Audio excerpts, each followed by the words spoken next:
Hi, I'm Dave Nielsen from Cloud Camp. I'm here with Jim, a developer evangelist out of the Boston area. Jim, I noticed a lot of startups in the Boston area, and it seems like a lot of them use cloud computing.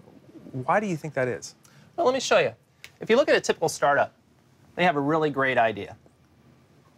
And when they start putting that idea into practice, they actually have to start thinking about infrastructure. So they might buy a server of their own, or they might work with a hosting company.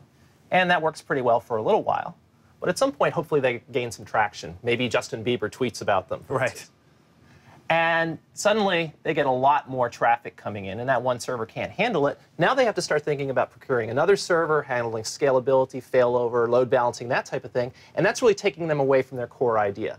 What cloud computing does is remove this as something they have to worry about. Somebody else handles the infrastructure for them, allowing them to focus on their business value. And they can add more servers as they need, but they don't have to physically deal with that. Absolutely, right. Yeah, right. Yep. Great relief for startups getting going. Right. So what kind of startups do you see getting started with cloud computing? Well, there's a few. One that I can think of is a company called Buzz Numbers. And what they do, they actually have a social media component. So they are mining social media data for businesses on behalf of businesses that are doing campaigns to see how effective those campaigns are. So because it's social media based, you never know how many tweets, how many Facebook postings, and so on are going to be handled at any given time. So the cloud provides that capability to scale, sort of instantaneously scale up, scale down. Right.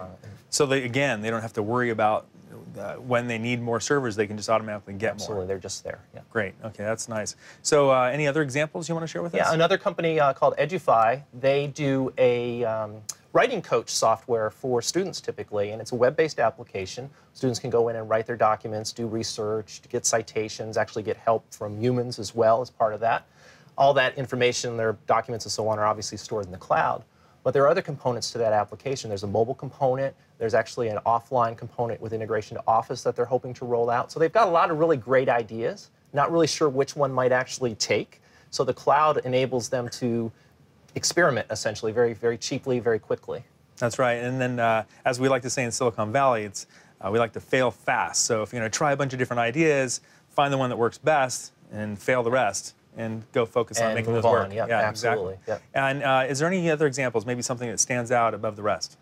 The one that I really like to talk about is a company called Locad. And Locad is in France. They're about a handful of people, I think about 6 people.